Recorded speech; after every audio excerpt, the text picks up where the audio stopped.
Welcome everybody. This is one of our first hangouts of the year. It's with GGDG is partnering making an alliance with Kamcord.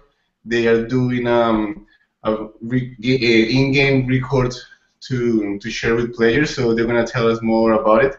And then we have Richard today, business development in charge for Kamcord. So welcome. Thank you, Richard, for this. Thanks, Luis. I'm very happy to be here. Awesome, awesome. So we'll get started, and then there was gonna be like a bit of a conversation with some questions. So let's start to why don't you tell us what is Kamcord? Sure. So Kamcord is a gameplay sharing SDK that we created and we offer it for free to mobile game developers on both iOS and Android. Once you've integrated the SDK, your users will be able to automatically record and share all of their gameplay directly from the game to Facebook, YouTube, Twitter, and over email as well. Awesome. So how did Kamcord came to life? So what was like the motivation behind this? Sure. So we started the company back in 2012, and the reason we started this company is because we realized that there's a huge market for gameplay videos. We saw that on YouTube alone, there were 250 million people watching gameplay videos every month, and this was extremely surprising to us. And in all likelihood, that number has probably grown to something closer to 300 million today. And the most compelling thing about that number is that we also saw that 1/3 out of all the views that were taking place on YouTube for gameplay content is taking place on a mobile device. So we wanted to connect those two opportunities for game developers because it seemed pretty obvious that gamers liked to watch video content of their games in addition to also playing the games. So we wanted to provide a tool that would link those opportunities together and make sharing gameplay very easy. Awesome, awesome. So like you guys know that research and what's happening. So like when it comes down to when I implement Kamcord, have you seen the numbers on how it's actually helping the developers? Sure. So we've helped developers across all major problems that they face in the games industry. So if you think about what every game developer goes through on the mobile side, at least, there's always the same three problems, right? There's user acquisition, there's retention, and then there's monetization. And we think that our solution can help you address all three. So, for example, we've now seen that word of mouth is the most important thing when it comes to game discovery. So by allowing your users to share a video of their gameplay with their friends, you are basically leveraging this word of mouth tendency to help your game scale up through social virality. All of our videos that get shared to social media have buttons that go to the App Store and Google Play, and we've seen click-through rates of at least on average 10% to the App Store from those videos, which is very, very high. Our most popular games have actually seen click-throughs that are even closer to 20%. So this was really, really exciting for us to see that. And this is great because we're helping to drive organic downloads from high-quality users that are really interested in playing the game, and you're not spending any marketing dollars to try and acquire those users incentivized. So we think from a user acquisition perspective, Kamcord and gameplay videos are a very compelling solution. For retention, we've seen that Kamcord users, that is those users that actually open up our UI, have 7-day retention that is twice as high as those users that don't open Kamcord. So at a minimum, what this means is Kamcord helps you to identify who your best players are, and there's also a subsegment of players that were maybe not as engaged before, but because now they can share videos, they're getting more into the game and sharing those videos. And then on monetization, we have a feature that allows you to show video clips of new items that are in your in-app store, and once they do that, they can buy the item more easily. Nice, that's awesome. Now that we're talking about word to mouth, what are your inputs on this Flappy Fish Flappy Bird? Flappy Bird? I was looking at the App Store last night, and the first three games, the first three, number 1, 2, and 3, are from the same guy, from the same mechanic. Do you have any input on that?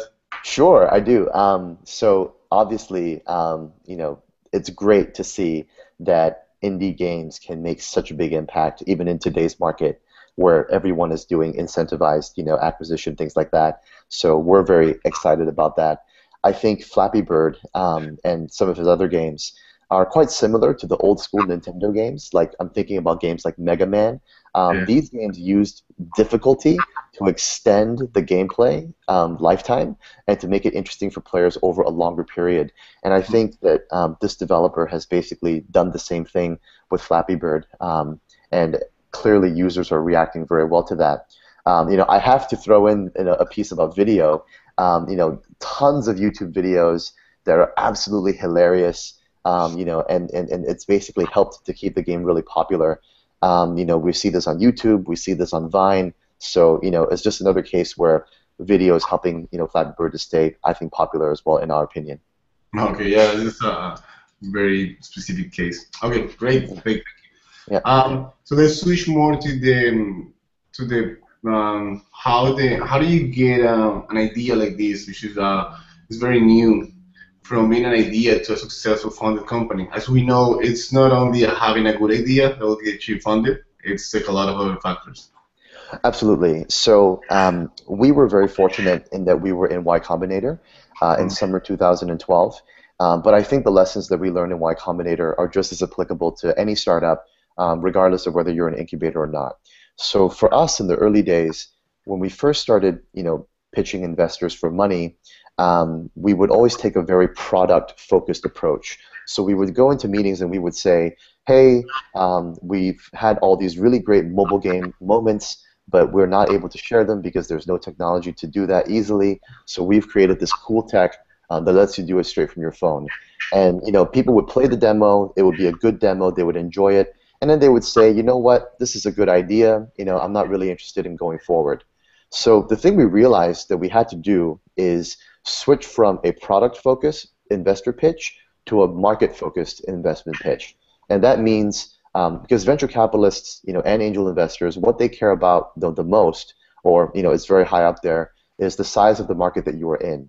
So if you are creating a great product, you have a great team, and you're getting traction, but it's a small market, investors are not going to be able to get very excited over that, because these venture capitalists are looking for the outliers. They're looking for the companies that can have billion-dollar valuations, billion-dollar exits, and there's only a few markets that can actually sustain those types of valuations and exits. So it's really important to make sure that your pitch is market-focused. And once we did that, we thought it was much more effective. We started seeing better results.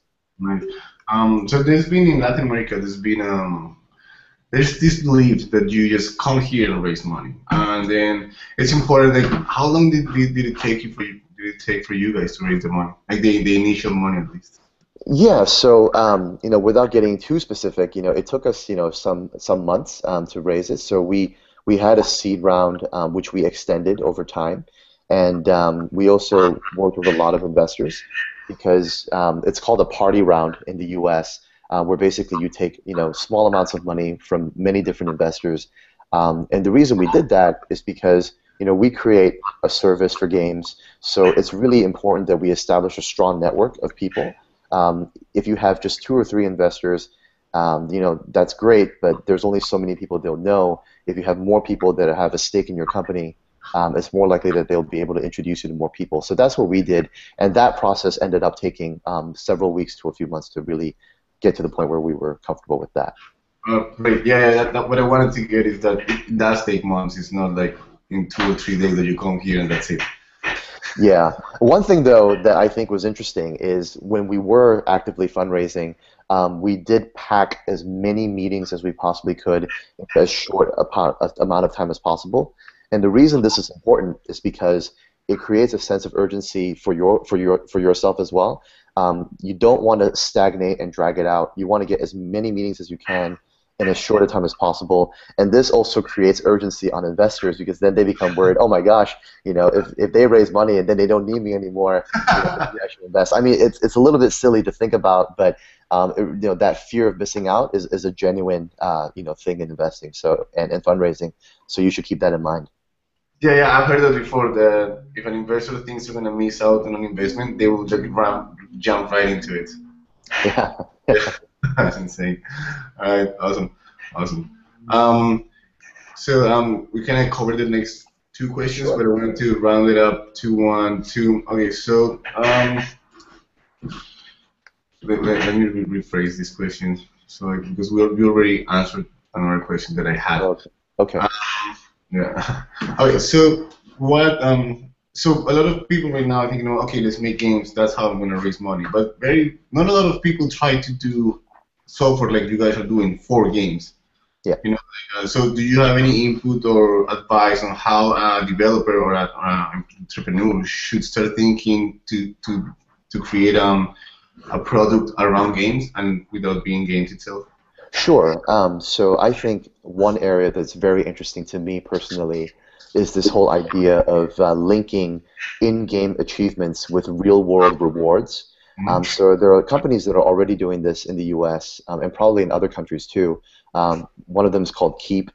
There's another one called Payday. There's another one called Session M. There's quite a few players in this industry.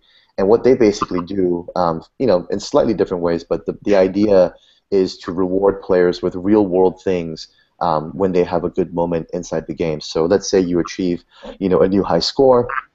All of a sudden you get a voucher to, get 50% off at some local store, right? Something like that. So, I think this is very interesting because it broadens the perspective on game monetization. Today, monetization is all about either banner ads or, in-app purchases. But what this does is it actually gives you more leeway to get real-world things into the game, and therefore help you monetize the game better. So, for example, Amazon, right, is making big moves into the gaming industry this year. There's talk about how they'll be launching their own console pretty soon. It's a very exciting time. They just acquired a big developer yesterday. I think one of the advantages that they will have is they'll be able to, when you have a achievement inside an Amazon game, then you can have like rewards on Amazon products in their store. That's an advantage that they have that I think is really compelling. But there are a lot of companies that can replicate that, across the board. So I think this is a very interesting space. Oh, awesome. Thank you. Yep. Okay, we're getting close to have a couple of questions more, and then Yep. so right now it's been like initially like first months of the year, so people are saying, okay, so what's the future? What should people do in the future in 2014 to get money to get the games out there? Do you have any input on the future of the gaming industry this year?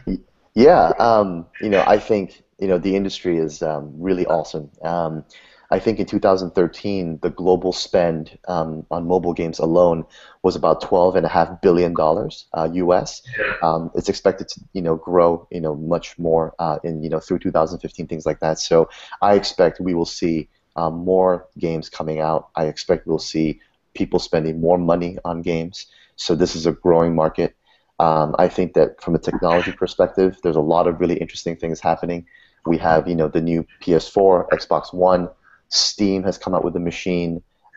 Amazon may enter the market with their console soon. We have virtual reality from Oculus.